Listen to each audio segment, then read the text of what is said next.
Ah, Magandang umaga po sa ating lahat, mga minamahal naming kababaryo.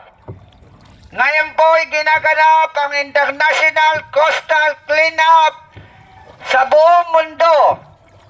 Pinangunahan po ng ating barangay at ng City of Balanga at ang buong Bataan sa bayang paglilinis sa ating kailugan. Maipakita po natin ang pagmamahal po natin sa ating kailugan. At sa mga iilan-ilan pa po na may nagtatapon ng basura sa gilid ng ilog o sa ating ilog, pinapakiusapan po natin ngayon. Karumal-dumal ang pagtatapon ng basura sa ilog. Ang ilog ay pinagkukunan ng makakain at mahuhuling isda ng ating mga minamahal na mangingisda. Sana po, panahon na para tayo magmahal sa ating kailugan at patuloy na magmahal sa inang kalikasan. Ang nagmamahal sa inang kalikasan ay nagmamahal sa Diyos.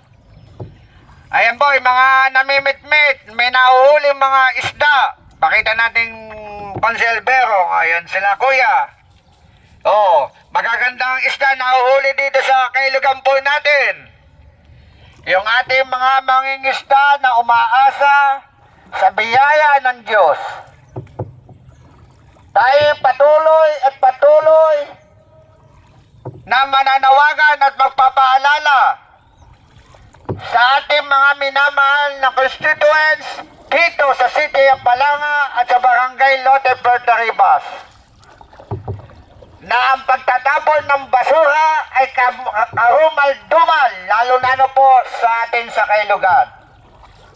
Ang Barangay Lote, pinalakas po natin ang pag-aakot ng ating mga basura sa umaga at sa hapon. Wala po tayong dahilan para magtapon ng basura sa ilog. Tayo po ay may 8 street sweeper na umahakot na regularly. At namili pa po ng bangka ang Barangay Lote. At naglagay po tayo ng tagalinis at tagabantay sa atin sa kailugan sa vicinity ng Barangay Lote Puerto Ribas. Ito po ay sa katauhan po ng ating kasama si Cachito Posadas. Sana po, mga minamahal naming kababaryo, ako po ay nakikiusap na tayo ay huwag na huwag magtatapon ng basura sa kailugan po natin.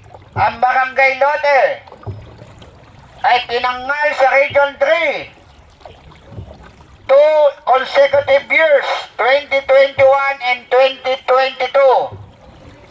Barangay Environment Compliance Audit, top performer in Region 3. At ngayon, nakapasok na po tayo sa provincial level bilang isang top performer sa probinsya ng Bataan.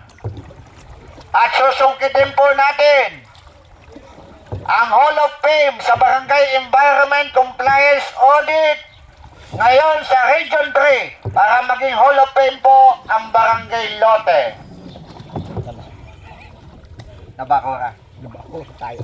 Tayo po ay nagpapasalamat at sa ating mahal na Mayor Francis Garcia sa binigay niya pong development at proteksyon sa Barangay Lote. Yung ating river dike heightening ng river dike and construction. At ngayon, sinamahan pa po ng steel gate or prensa na ito'y magiging effective pagka lumalaki ang tubig, isasarado po natin pagka nag-high tide. Tuloy po tayo ay nagpapasalamat po sa ating mahal na Mayor Francis Garcia, ang ating Vice Mayor Bianca Benson Goson, SP members, at sa City Government.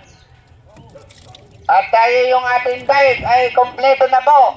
Mayroon pa susunod sa Purok 1. Rehabilitation ng diet doon po sa Purok 1 White Angel. Tuloy mga minamahal kong constituents. Hanggang November 30 na lang po ang inyong kapitan. Pero ang pagiging kapitan ni Cap Jojo ay hindi matatapos sa posisyon lamang po. Tayo po ay patuloy na magiging ama ng Barangay Lote Puerto Ribas at patuloy na tutulong sa atin sa Barangay Lote sa mga minamahal kong constituents na pinaglilingkuran po natin.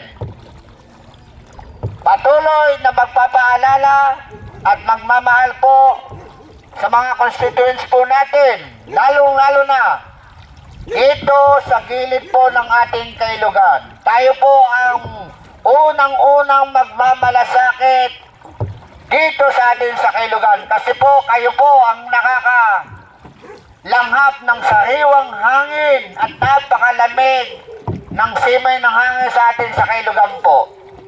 Tayo po ang unang-unang magmamahal sa ating kailugan. Dahil minamahal kong constituents, pinapakiusapan po kayo ng inyong punong kapitan, ang inyong kapitan at ang inyong ama. Na tayo ay magbantay, tayo ang manguna, na tayo ang magbawal sa mga nagtatapon dito sa kailugan po natin. 98% na wala na po nagtatapon ng basura sa ilog. Yan po ang resulta po, napakalinis na po ng mga gilid po natin sa kailugan po. At patuloy na magpapaalala po tayo sa mga minamahal nating constituents na huwag po tayo magtatapon ng basura sa ilog. Karumal-dumal ang pagtatapon ng basura sa ilog.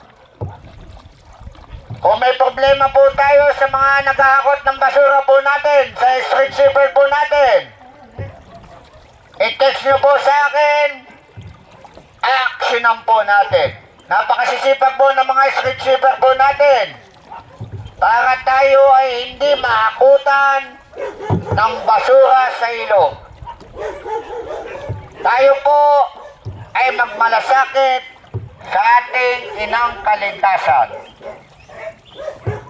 Mangunguna po ang Barangay Lote para pamarisan ng lahat ng barangay sa City of Balanga at sa buong Bataan at sa buong Region 3 at sa buong Pilipinas na mayroong barangay na nagmahal ng lubos sa ating inang kalikasan. Kaya minamahal kong mga constituents, patuloy po natin suportahan na huwag tayo magtatapon ng basura sa ilog. Yung mga anak po natin, sasabihan po natin na karumal-dumal ang pagtatapon ng basura sa ilog.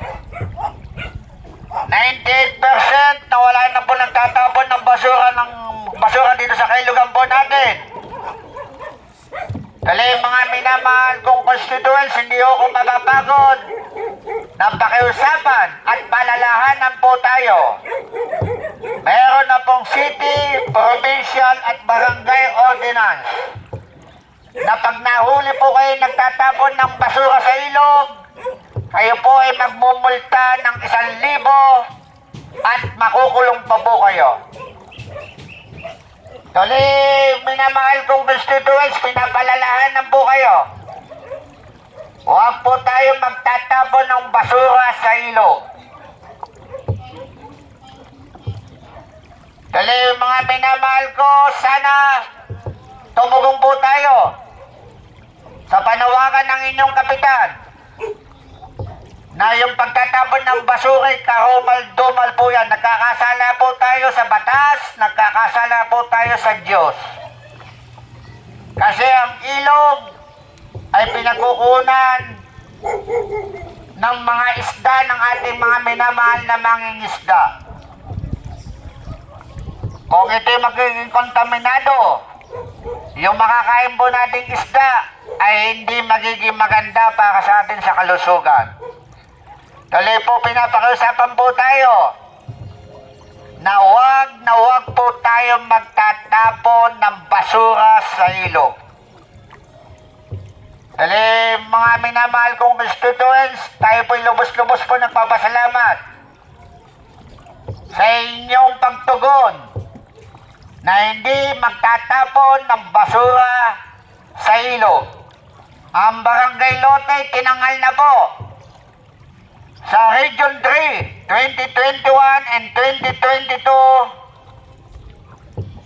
top performer, Barangay Environment Compliance Audit. At ngayon, nakapasok na po tayo sa provincial level bilang top performer sa buong City of Balanga. At tayo ay lumalaban sa Region 3 bilang isang top performer at maging Hall of Fame sa Barangay Environment Compliance Audit. Ito po ay malaking kahangalan sa Barangay Lote, Puerto Ribas. At ang Barangay Lote rin po ay isa sa mga pinagpipilian sa Barangay Healthy Shield ng Capitol. Dali mga minamahal kong constituents, patuloy po tayong makiisa, tumugon sa panawagan ng inyong ponong barangay na tayo ay wag magtatapon ng basura sa ilog. Tayo po ay naniniwala, dapat maniwala, ang nagmamahal sa inang kalikasan ay nagmamahal sa Diyos. Yan po ang laging bukang bibig po ng inyong lingkod sa Region 3. At ito po ay nakitaan ng ating mga validators at validation ng Barangay Environment Compliance Audit. Tuloy po, napapasalamat po ang inyong punong barangay sa inyong pagtugon na tayo magmahal sa inyong kalikasan. Muli, nagpapasalamat po ang inyong kapitan, Cap Jojo Page. Sa mga nakatugon po sa Cap Jojo Page, ito po ay ilalagay sa Cap Jojo at nakalive po tayo kanina sa ating ginanap na sa International Coastal Cleanup. Tayo po 100% na sumusuporta pagdating po sa pagmamahal sa inang kalikasan. International Coastal Cleanup na ginanap dito sa City of Balanga, sa buong Bataan at sa buong Pilipinas at sa buong mundo sa bayang paglilinis sa atin sa Kailugan. Maraming po salamat at sa aking si Kachito na ating bantay ilog at tagalinis ng ilog. Lagi natin sasamahan at kay Consel Berong na kasama po natin na nagbibideo. Maraming po salamat. At God bless po, pagpalain po yung ating pamumuhay sa matuwid at tamang pamumuhay sa araw-araw. God bless po at maraming salamat po.